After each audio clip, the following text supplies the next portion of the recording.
جیسے رب تعالیٰ فرماتا ہے اے ایمان والو زیادہ گمان کرنے سے بچو، اے ایمان والو زیادہ گمان کرنے سے بچو۔ گمان کرنا کچھ بھی سوچنا کسی کے بھی متعلق، اس کی لیمٹس ہیں، اور خاص طور پر مومنین کے لیے کس طرح سے سوچے۔ ایسا نہیں ہے کہ تم اپنی عقل کے پردوں کو یا اپنے دماغ کے گھوڑے کو دوڑاتے رہو، جو چاہے من میں آئے جس کے بارے میں سب سوچتے رہو۔ قرآن نے تو اس پر پابندی لگائی، اے ایمان والو زیادہ گمان کرنے سے بچو، ولا تجسسوا، اور کسی کی ٹوہ میں مت لگے رہو۔ تجسس کس کو کہتے ہیں؟ جاسوسی کرنا، کون کہاں جا رہا ہے، کہاں سے آ رہا ہے، اس کے گھر میں کتنے لوگ ہیں، کس وقت ان کے گھر میں کیا کیا ہوتا ہے، تمہیں اس کے بارے میں اللہ نے حکم نہیں دیا، لیکن بھائیوں کی ٹوہ میں لگے رہنا بہت بڑا گناہ ہے، گناہ کبیرہ میں ہے۔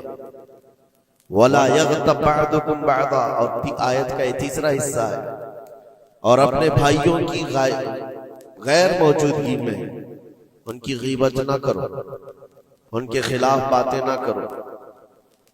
اور رب تعالیٰ فرماتا کیا تم میں سے کوئی یہ پسند کرتا ہے کہ اپنے مرے ہوئے بھائی کا گوشت کھائے؟ جو غیبت کرتا ہے گویا کہ وہ اپنے مرے ہوئے بھائی کا کچا گوشت کھاتا ہے۔ اور غیبت کے متعلق بہت سارے لوگوں کو ایسا لگتا ہے ارے میں تو پیٹھ پیچھے کیا سامنے منہ پہ بھی یہی بول سکتا ہوں۔ یہ باتیں جو کہتے ہیں، غیبت کا مطلب یہ نہیں ہے کہ صرف پیٹھ کے پیچھے بولنا، منہ کے سامنے بھی ایسی چیز بولنا جو اس کو بری لگے، وہ غیبت ہے، وہ بھی حرام ہے۔ یہ تین چیزیں اس آیت کے اندر ہے، ایک بدگمانی کرنا، دوسرے جاسوسی کرنا، اور تیسرے غیبت کرنا۔ اس کے اوپر اگر میں گفتگو کروں بہت طویل ہو جائے گا، لیکن یہ پورے معاشرے کے لیے زہر ہلال ہے، زہر قاتل ہے۔ یہاں سے سوسائٹیاں ٹوٹ جاتی ہیں، رشتے ختم ہونے لگتے ہیں۔ بدگمانی کرنا، شک کرنا، یہ ایک اسی کی قسم ہے۔ ظن اس کو عربی میں کہا گیا ہے گمان، یعنی کسی کے متعلق گمان کرنا۔ دیکھیں دنیا میں جو چیز دکھ رہی ہے ضروری نہیں ہے کہ وہ ویسی ہی ہو، ہر چمکنے والی چیز ہیرا نہیں ہوتی، اور ہر کالی دکھنے والی چیز کوئلہ بھی نہیں ہوتی، دونوں میں بڑا فرق ہے۔ حقیقت کچھ اور ہو سکتی ہے، لیکن بغیر کسی تحقیق کے یا بغیر تمہیں یقین کے گمان کر لینا، یہ تمہیں بہت بڑے گناہ میں لے جائے گا، بہت بڑے گناہ میں۔ اب گمان کی قسمیں بھی میں آپ کو بتاؤں گا، اس سے قبل میں آپ کو بتاؤں صرف سیدنا جنید بغدادی رضی اللہ تعالیٰ عنہ جو سید الطائفہ ہیں، ولیوں کے سردار ہیں، اپنے زمانے کے قطب، گھر میں بیٹھے ہوئے تھے، بڑے آپ گھر سے بھی مالدار تھے، بہت سارے لوگ اپنی ضرورت لے کر کے آتے تھے۔ دوپہر کا وقت تھا، ایک مانگنے والا آپ کے دروازے پر آیا، آپ کو جو دینا تھا وہ دے دیتے، لیکن آپ نے اس کو خیرات دینے کے وقت دل میں یہ سوچا کہ ہٹا کٹا آدمی ہے، کما کر کھا سکتا ہے، اس کو یہ بری لت کہاں سے پڑ گئی، یہ کیسا آدمی ہے۔ بہرحال اس کو جو خیرات دینی تھی دے دیا، وہ بندہ چلا گیا، خیرات لے کر چلا گیا۔ اب واپس آپ اپنے گھر آئے، اور جیسی ہی آپ آئے نیند لگ گئی، آپ سو گئے۔ آپ کے سونے کے بعد آپ نے خواب دیکھا کہ میدان محشر قائم ہو چکا ہے، حساب کتاب ہو رہا ہے، لوگوں میں نفسا نفسی کا حال ہے، فرشتے کچھ کو پکڑ کر لے جا رہے ہیں، کچھ کا حساب کر رہے ہیں۔ اور جب حضرت جنید بغدادی کا نمبر آیا تو دو فرشتے بہت بڑی تھال لے کر کے آئے، جس میں کچا گوشت تھا اور خون ٹپک رہا تھا۔ جنید بغدادی سے کہا گیا کہ یہ لو، اس کو کھاؤ۔ تو حضرت جنید بغدادی نے کہا کہ کیا مجھے نہیں جانتے، میں جنید ہوں، میں نے ایسا کون سا گناہ کیا کہ مجھے اس کی سزا یہ دی جا رہی ہے؟ فرشتوں نے کہا اے جنید، کیا اپنے مومن بھائی کے بارے میں آج دن میں آپ نے برا گمان نہیں کیا؟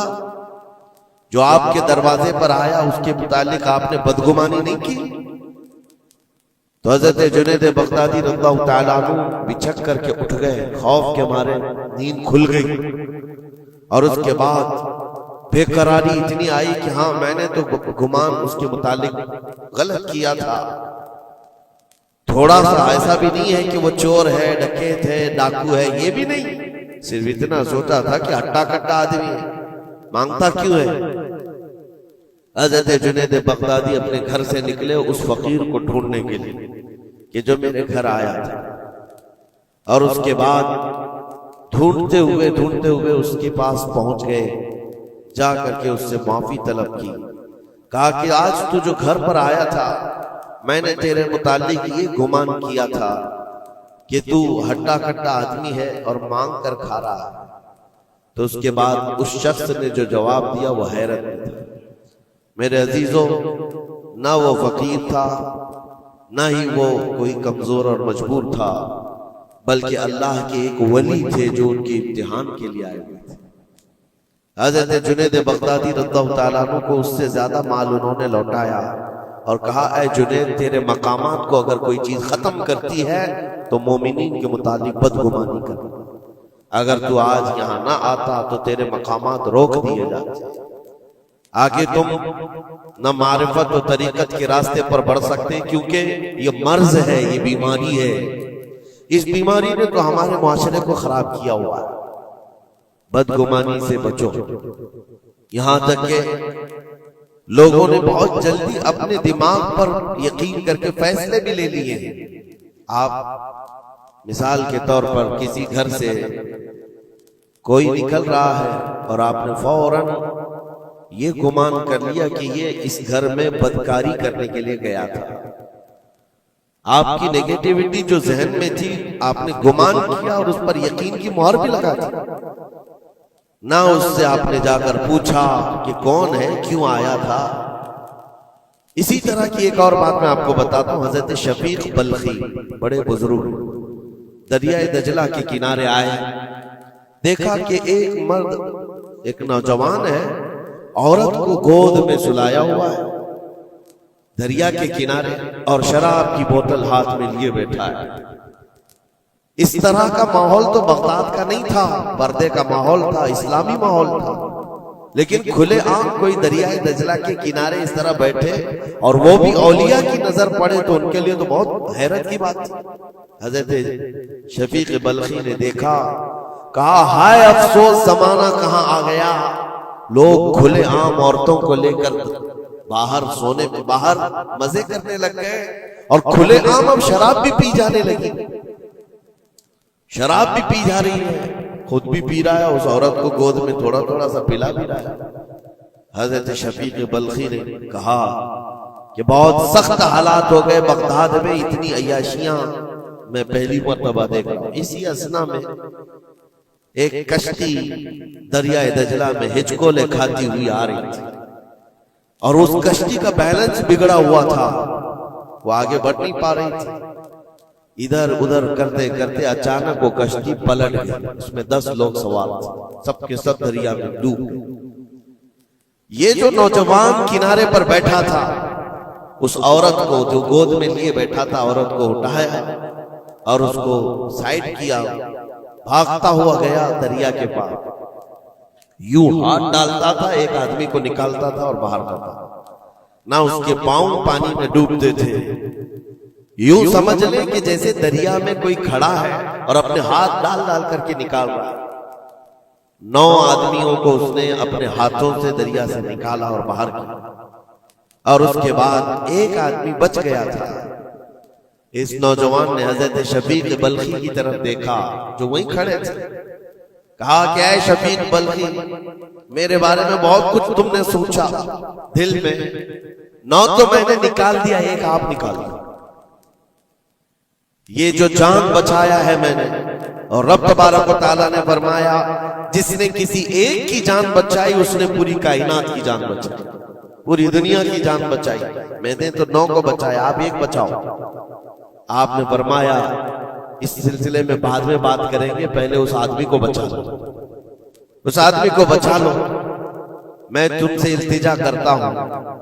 اس نے 10ویں کو بھی بچایا۔ اس کے بعد حضرت شفیق بلخی کے دل میں احساس ہوا کہ میں نے غلط جگہ گمان کیا، یہ کوئی عام آدمی نہیں ہے، عام انسان نہیں ہے، اس کے متعلق میں نے کیا کیا دل میں سوچ لیا، کیا کیا گمان کر لیا۔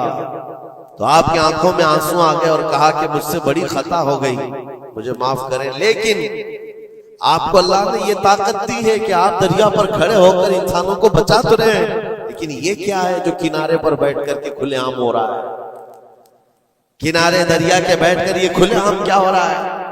اس نوجوان نے کہا شفیق بلخی یہ بھی میں بتاتا ہوں، وہ گود میں پڑی ہوئی عورت کوئی عام عورت نہیں، میری معذور ماں ہے، بیمار ہے، اور اس کو دریا کے کنارے لانے کا حکیموں نے حکم دیا، اور میرے ہاتھ میں جو بوتل ہے یہ دوا کی بوتل ہے، اس کو ہر آدھے گھنٹے پر پلایا جاتا ہے، میں بھی پیتا ہوں اور میری ماں کو پلاتا ہوں، صرف علاج کی غرض سے میں یہاں پر بیٹھا ہوا ہوں۔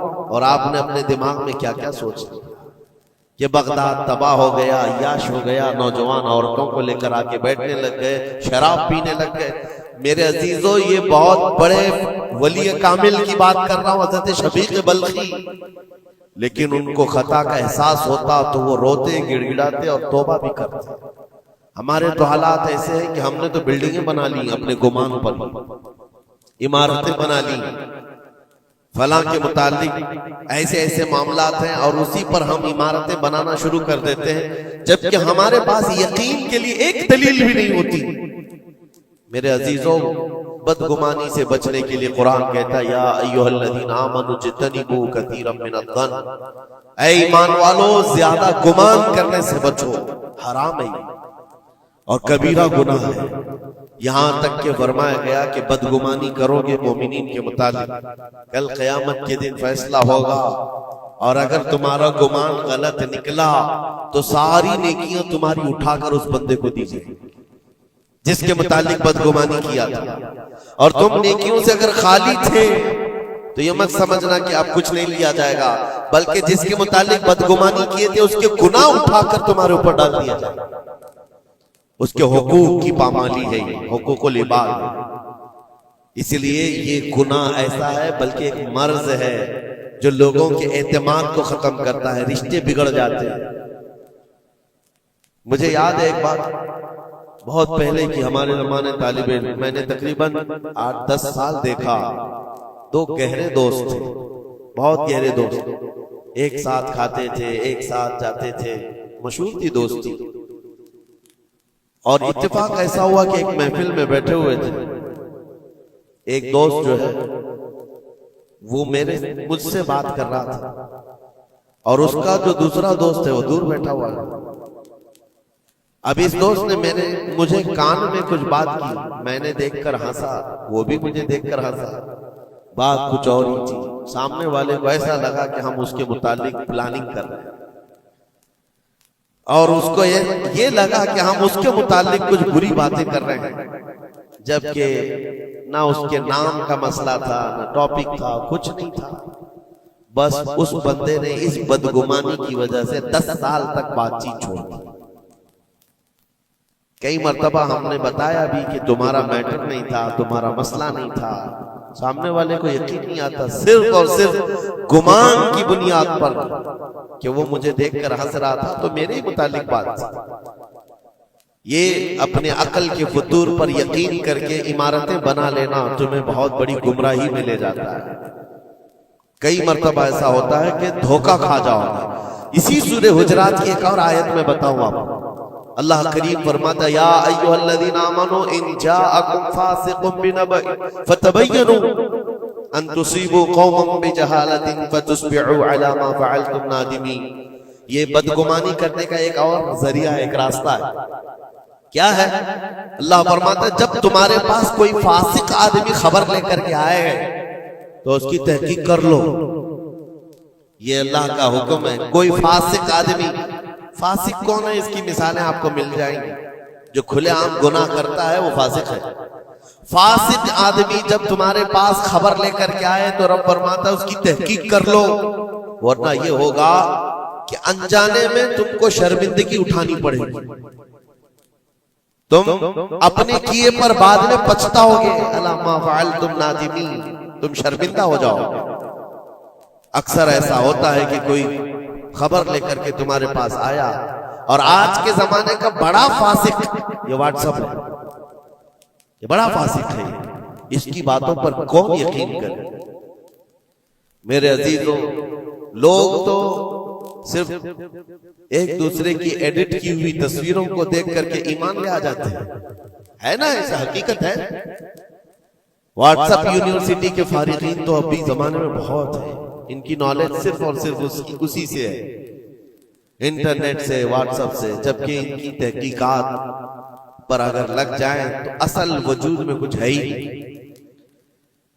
اسی لیے میرے عزیزوں، بدگمانی کرنے سے بچو، بدگمانی کرنے سے بچو، جس کی اصل ہی نہ ہو اس چیز کے پھیلانے کا ہم سبب بن جاتے ہیں کئی مرتبہ۔ اللہ کریم ہمیں اس بلائے عظیم سے محفوظ رکھے۔ مجھے ایک بات یاد آتی ہے، میں نے پڑھا تھا ٹرین میں ایک آدمی سفر کر رہا ہے اور اس کے ساتھ 3 بچے ہیں۔ بڑے بیٹے کی عمر 7 سال کی، دوسرے بیٹے کی عمر 5 سال کی، تیسرے کی 3 سال کی، چھوٹے بچے 7، 5 اور 3 سال کی عمر کے بچے ہیں۔ اب وہ بندہ جب ٹرین میں سفر کر رہا ہو 3 بچوں کو لے کر کے، اور جب بیٹھا ہوا ہے ٹرین میں، کوئی بڑا ادھر سے کودتا ہے، کوئی ادھر سے اچھلتا ہے، یہ تینوں اچھل کود ایسی مچائے ہوئے ہیں کہ اس مسافر کا آرام اور سکون غارت ہو گیا ہے۔ تھوڑی دیر تک کوئی برداشت کر لے گا، اور اس کے بعد مسافر دیکھ رہے ہیں دوسرے، بڑا مسئلہ تو یہ ہے کہ اچھل کود تو بچے کر رہے ہیں، باپ ایک جملہ بھی ان کو منع نہیں کر رہا، نہ بڑے سے کہتا ہے کہ بیٹھ جا، نہ چھوٹے کو سنبھالتا ہے، اچھل کود کر رہے ہیں اور یہ خاموشی سے بیٹھا ہوا ہے کونے میں۔ سامنے کے پیسنجر دیکھتے رہے اور کہا کہ کتنا بے غیرت آدمی ہے، بچوں کو ایسے کھلے عام چھوڑا ہوا ہے، بیلوں کی طرح ناچ رہے ہیں۔ اب کانا پھوسی بھی شروع ہو گئی۔ تھوڑی دیر کے بعد جب یہ زیادہ ہو گیا تو لاوا پھٹ ہی جاتا ہے لوگوں کا، کوئی کسی کی گود میں کود پڑ رہا ہے، کوئی اچھل کود کرتے ہوئے بچہ کسی کے ہاں لٹک جا رہا ہے۔ 1 گھنٹہ تماشا ہوا تو اس کے بعد لوگوں کے صبر کا دامن چھوٹ گیا، بولنا شروع کر دیا، اور سب نے مل کر کے جب اس کو کوسنا شروع کیا، بھائی صاحب آپ کے بچے ہیں؟ اس نے کہا میرے بچے ہیں۔ کہا کچھ تو تمیز سکھاؤ، سفر کے آداب تو بتاؤ، کوئی وہاں سے کود رہا ہے، کوئی یہاں سے کود رہا ہے، سارے لوگوں کا آرام غارت کر کے رکھا ہے ان بچوں نے۔ آپ باپ ہیں، آپ کو تمیز نہیں آتی، آپ کو تربیت کا انداز نہیں معلوم۔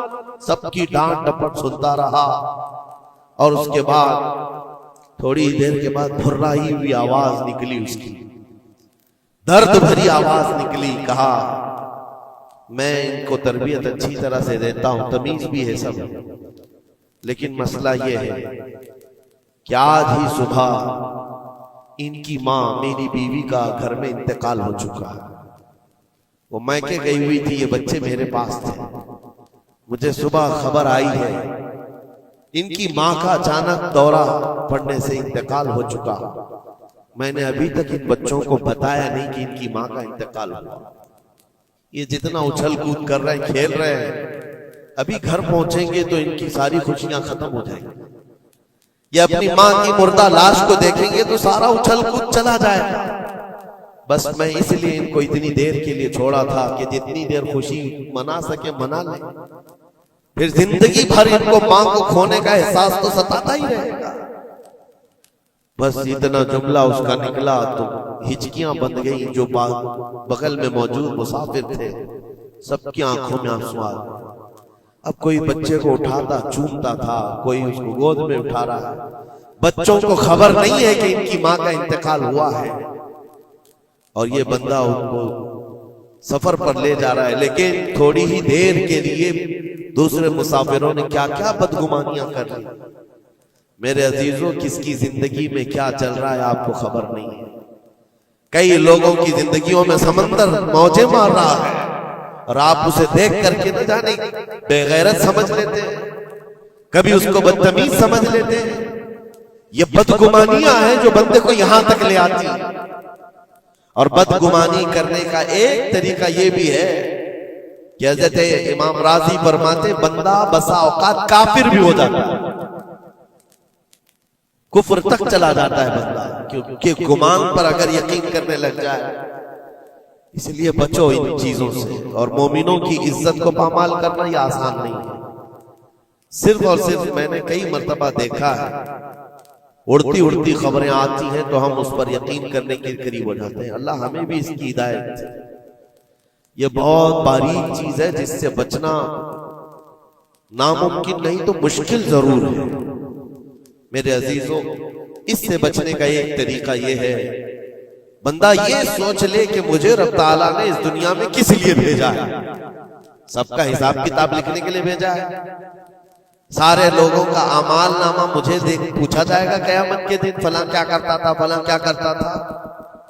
جب مجھے رب تعالیٰ نے اس کا مکلف ہی نہیں بنایا تو خواہ دوسروں کی زندگیوں میں کیوں دخل اندازی کروں، کیوں لوگوں کے متعلق گمان پال کر کے بیٹھوں۔ آپ کو اس روئے زمین پر جو بھیجا گیا وہ اللہ نے اپنی عبادت کے لیے بھیجا ہے، اپنی رضا کے لیے۔ ہم اس کی رضا تو حاصل نہ کر سکے، اس کی عبادت میں کامل ہو نہیں سکے، اور دوسروں کے عیوب پر ہم لوگوں نے اپنی پوری انرجی خرچ کرنا شروع کر دیا۔ عزیزان گرامی وقار، یہ پرفتن دور ایسا ہے۔ اب میں جو قسمیں بتا رہا تھا زن کی، دیکھیں بسا اوقات بندے سے بندے کا گمان اپنی جگہ پر، آپ میرے بارے میں کیا سوچتے ہیں مجھے معلوم نہیں، میں آپ کے بارے میں کیا سوچتا ہوں وہ آپ کو بھی نہیں معلوم۔ یہ تو بندوں کا گمان ہے، لیکن بندہ رب سے جو گمان رکھتا ہے یہ بھی بہت بڑا مسئلہ ہے، بہت بڑا مسئلہ ہے۔ اس کو آسان مت سمجھے۔ یہ دماغ کے گھوڑے جب دوڑتے ہیں اس پر کنٹرول بھی تو نہیں ہوتا ہے، کہاں تک جائے گی گمان۔ مسلم شریف کی حدیث ہے، میرے آقا صلی اللہ تعالی علیہ وسلم فرماتے ہیں شیطان تمہارے پاس آتا ہے گمان کے راستے سے، تم سوچنے لگتے ہو آسمان کو کس نے بنایا، یہ سوچ ہی تو ہے، تمہارا دل جواب دیتا ہے اللہ نے بنایا۔ زمین کو کس نے بنایا، اللہ نے بنایا۔ چیزیں سوچتے جاتے ہو اس سے پہلے کیا تھا، اس سے پہلے کیا تھا، اس سے پہلے کیا تھا، اور یہ جب دماغ کے گھوڑے دوڑنے لگے تم نے اس کو نکیل نہیں تھامی تو یہ لے کر کے جاتا ہے دماغ، اخیر میں یہ گمان ڈالتا ہے پھر اللہ سے پہلے کیا تھا، یا پھر اللہ کو کس نے بنایا۔ یہاں آ کر کے تمہارے ایمان پر ڈاکہ پڑ جاتا ہے اور تم شش و پنج میں رہ جاتے ہو۔ خود سے اگر کچھ سوچ کر فیصلہ کر لیا کہ اللہ کے پہلے ایسا تھا یا اللہ ایسا تھا، نعوذ باللہ، تو کفر ہو گئے۔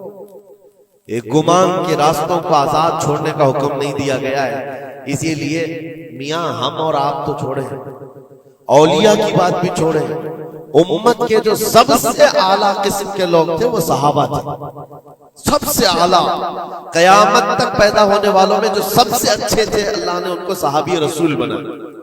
صحابہ کرام بات کر رہے تھے آپس میں کس مسئلے میں، تقدیر کے بارے میں، تقدیر کے متعلق بات کریں۔ تقدیر کے بہت سارے مسئلے اس میں دماغ کی گرہیں ایسی آزاد ہو جاتی ہے، بندہ سوچنے لگ جاتا ہے تقدیر کیا ہے۔ جو کچھ بھی دنیا میں ہونے والا ہے اللہ تعالیٰ نے اس کو پہلے سے لکھ دیا ہے۔ یہ یقین ہے کہ نہیں آپ کا تقدیر، اور تقدیر کا انکار کرنے والا کافر ہے۔ یعنی جو کچھ اچھائی یا برائی زندگی میں ہو رہی ہے اللہ نے اس کو پہلے سے لوح محفوظ میں لکھا، یہ تقدیر ہے۔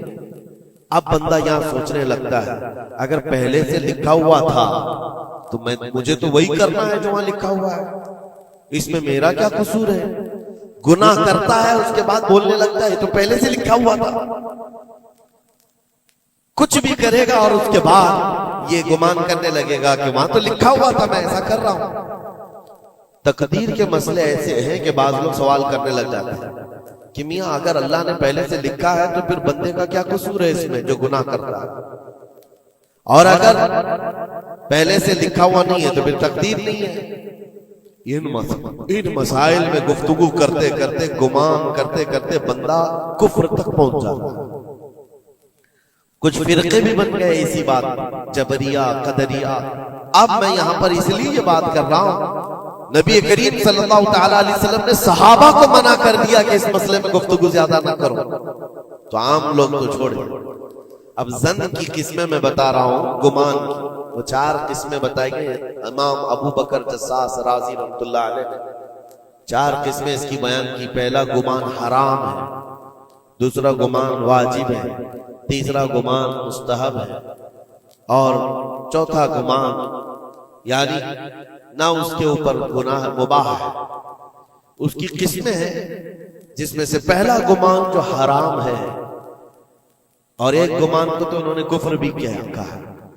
پہلا گمان حرام، یہ سوچتا رہ جائے صرف اللہ کے متعلق ہے یہ سارے گمان کہ میں گنہگار ہوں اور اللہ مجھے سزا دے کر ہی رہے گا، اللہ مجھے عذاب ہی دے گا، یہ سوچتا رہے صرف اور صرف، تو امام ابو بکر جساس رازی فرماتے ہیں یہ گمان حرام ہے۔ رب قہار ضرور ہے، رب جبار ضرور ہے، لیکن غفار بھی ہے اور ستار بھی۔ تم نے اگر صرف یہی گمان کیا کہ مجھے سزا دے گا، مجھے سزا دے گا، تو یہ گمان حرام ہے۔ اس پر مجھے اعلیٰ حضرت فاضل بریلوی رحمۃ اللہ تعالی علیہ کی بات یاد آتی ہے۔ ان کا گمان کیسا تھا؟ سوچتے تھے بارگاہ مصطفیٰ کریم میں، کہتے ہیں ڈر تھا کہ عصیاں کی سزا اب ہوگی یا روزے سے، ڈر تھا کہ گناہوں کی سزا اب ہوگی یا روزے جزا، دی ان کی رحمت نے صدا، یہ بھی نہیں وہ بھی نہیں، یہاں بھی نہیں ہوگی وہاں بھی نہیں ہوگی، رحمت نے سزا آواز دی۔ ہاں گناہوں کے متعلق ہمیں تو گمان ہے کہ سزا ہوگی، میرے اعمال کا بدلہ تو جہنم ہی تھا، میں تو جاتا میرے سرکار نے جانے نہ دیا، یہ گمان ہے۔ بارگاہ مصطفیٰ میں گمان اعلیٰ رکھو، اور رب تعالیٰ کے متعلق جب گمان کرنا ہو تو حدیث قدسی ہے، مسند احمد کی حدیث ہے، اللہ تعالیٰ فرماتا انا عند ظن عبدی بی، میں اپنے بندے کے گمان کے مطابق سلوک کرتا ہوں، بندہ میرے متعلق جیسا گمان کرتا ہے میں اس کے ساتھ ویسا سلوک کرتا ہوں۔ اب تمہارا ہی یہ تمہاری مرضی ہے، اور حدیث کا آگے کا ٹکڑا بھی ہے فَلْيَظُنُّ مَا شَاءَ بِي، بندہ جو چاہے میرے بارے میں گمان کر لے۔ تم سخت قسم کا خدا گمان کر کے بیٹھے ہو، سختیوں کا سلوک ہو جائے۔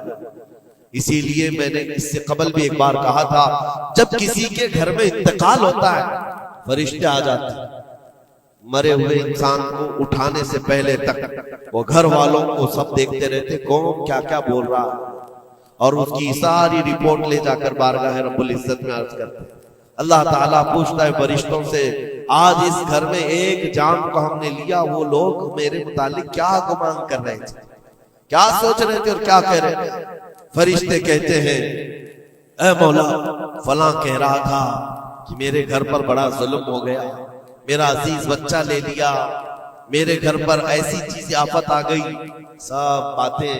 تو رب تبارک و تعالیٰ فرماتا ہے فرشتوں گواہ ہو جاؤ، انہوں نے جیسا میرے متعلق گمان کیا اب میں ان کے ساتھ ویسا سلوک کروں، دنیا میں بھی اور آخرت میں بھی۔ اور پھر کسی گھر سے فرشتے جاتے ہیں جو نیک لوگوں کا ہوگا، رب تعالیٰ پوچھتا ہے یہاں کیا کہا جا رہا تھا میرے متعلق، کیا سوچا جا رہا تھا؟ فرشتے کہتے ہیں مولا ان کے گھر پر بڑی غم کی بات تھی، بڑی مصیبت تھی، ان کے باپ کا انتقال تھا، لیکن ہر کوئی کہہ رہا تھا انا للہ و انا الیہ راجعون، ہم اللہ کے لیے ہیں اور اللہ ہی کی طرف لوٹنے والے ہیں۔ رب تعالیٰ فرماتا ہے فرشتوں تم گواہ ہو جاؤ، اس سے بہتر ان کو نعم البدل دنیا میں دوں گا اور اس سے بہتر آخرت میں عطا کروں گا۔ تو اللہ کریم کے بارے میں گمان کیا رکھنا ہے، یہ بھی غور و فکر کے ساتھ۔ یہ ظن حرام سے بچو، ظن کفر سے بچو، اور ظن واجب ہے ایک جو فقہ کے مسئلے ہیں، یہ احادیث جس کو ظنی احکام کہا جاتا ہے وہ سب یہاں پر ڈسکس کریں تو آپ کے اوپر سے باؤنس چلا جائے۔ اور مومنین کے متعلق مستحب ہے، اچھا گمان کرنا ہر ایک کے متعلق مستحب ہے، اور مباح جس کو کہا گیا ہے وہ ایسا ہے کہ آپ کے بلا اختیار کچھ گمان آیا ہے، آپ نے سوچا نہیں، تو یہ مباح ہے۔ اور خیر کا گمان کرنا، ظن المؤمنون خیرا، حضور پاک صلی اللہ ظن المؤمنین خیرا، میرے آقا صلی اللہ علیہ وسلم نے فرمایا مومنوں کے بارے میں ہمیشہ اچھا گمان رکھو، اچھا گمان رکھو۔ کوئی مر گیا اور جنازہ جا رہا ہے ایک حدیث یہ بھی میں بتا دوں آپ، تمہارے گمان کرنے سے اور تمہارے بولنے سے کتنا فرق پڑتا ہے۔ ایک جنازہ جا رہا تھا، حضور پاک صلی اللہ علیہ وسلم تھے، وہاں پر بہت سارے لوگ کھڑے تھے، اس کی تعریف کرنے لگ گئے، کیا اچھا آدمی تھا، کتنے اچھے اعمال تھے اس کے، سب کے ساتھ بھلائی کرتا تھا۔ حضور پاک نے فرمایا بچ ہے بچ، واجب ہو گئی اس میں۔ پھر ایک جنازہ نکلا اور لوگ اس کے متعلق کہنے لگے بڑا بدکار آدمی تھا، یہ زمین کا بوجھ ہے، چلا گیا، لوگوں کے ساتھ برائیاں کرتا تھا۔ حضور نے فرمایا بچ ہے بچ، واجب ہو گئی۔ صحابہ نے پوچھا دونوں پر واجب ہو گئی؟ حضور نے فرمایا پہلے پر جنت واجب ہوئی، دوسرے پر دوزخ واجب ہوئی۔ تم نے جس طرح سے اس کے متعلق اپنا وہ بنایا، دماغ بنایا، مومنین جو کثیر مومنین اور یعنی صلاح و تقوی والے مومنین جس کے متعلق اچھا گمان کرے، اللہ بھی اس کے ساتھ اچھا سلوک فرماتا ہے۔ اسی لیے میرے عزیزوں، کیا جاتا کیا ہے اچھا گمان کرنے میں؟ خرچہ کون سا ہے آپ کا؟ پیسے کون سے لگتے ہیں آپ کے؟ جو قبرستانوں میں سوئے ہوئے ان کے بارے میں اچھا گمان کرو کہ جو کچھ بھی تھے انجانے میں ان سے خطائیں ہوئی ہوں گی، لیکن وہ رب تعالیٰ کی رحمت سے مایوس نہیں تھے، مولا انہیں معاف کرے گا۔ یہ اتنا گمان کرنے میں تمہارا کیا جا رہا ہے؟ آج کے اس پرفتن دور میں ایسے بدمعاش قسم کے اور ایسے فتین لوگ بھی آئے ہوئے ہیں جو تمہیں اولیاء سے بھی بدگمان کر رہے ہیں، صحابہ سے بھی بدگمان کر رہے ہیں۔ آج دیکھتے نہیں سوشل میڈیا پر کوئی حضرت امیر معاویہ پہ بھونک رہا ہے، کوئی خارجی کتا مولا علی پہ بھونک رہا، کوئی سیدہ فاطمہ الزہرا حسنین کریمین کے بارے میں بات کرنے لگ گیا ہے۔ نہ تمہارا زمانہ ہے، نہ تم نے ان کو دیکھا ہے، صرف اڑتی ہوئی خبریں آئی تو تم نے یہاں سے گمان بنا لیا، فلاں باغی تھا، فلاں حد سے زیادہ کرنے والا تھا۔ نعوذ باللہ، یہ صحابہ کے بارے میں باتیں ہو رہی ہیں، اولیاء کرام کے بارے میں دھڑلے سے بات کی جاتی ہے، وہ ایسے تھے، انہوں نے ایسا کیا، انہوں نے ویسا کیا۔ معاذ اللہ، جس وقت تمہاری پکڑ ہوگی تمہیں دلیل دینی پڑے گی، کہا جائے گا ہاتھو برہانکم ان کنتم صادقین، اگر تم سچے ہو تو دلیل لاؤ، جو کچھ تم نے سوچا یہ بندہ ویسا تھا ثابت کرو۔ ثابت کر سکو گے؟ صاحب معاملہ تب کبھی تم سے ملا ہی نہیں، تم نے پہاڑ بنا رکھا ہے، اپنی نیکیوں کو غارت کرنے سے بچائیں۔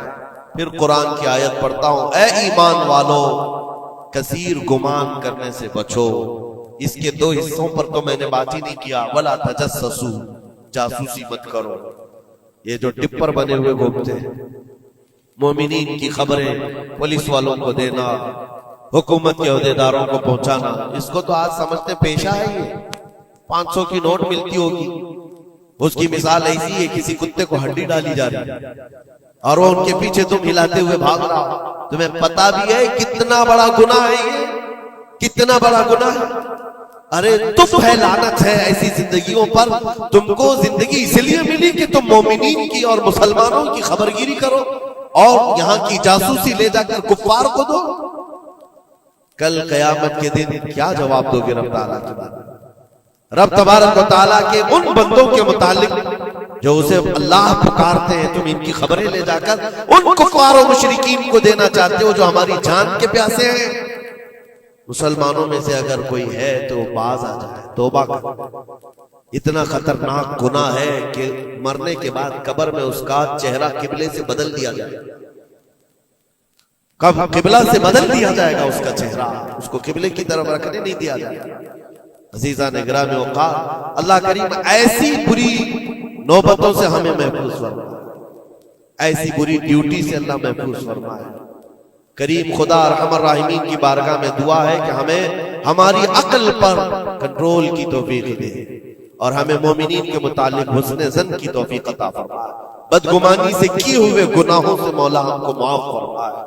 رب تبارک و تعالی ہماری گمان سے مومنین کا کسی کا دل دکھا ہو، ہم تیرے بارگاہ میں سچی توبہ کرتے ہیں، مولا ہمیں معاف فرما دے۔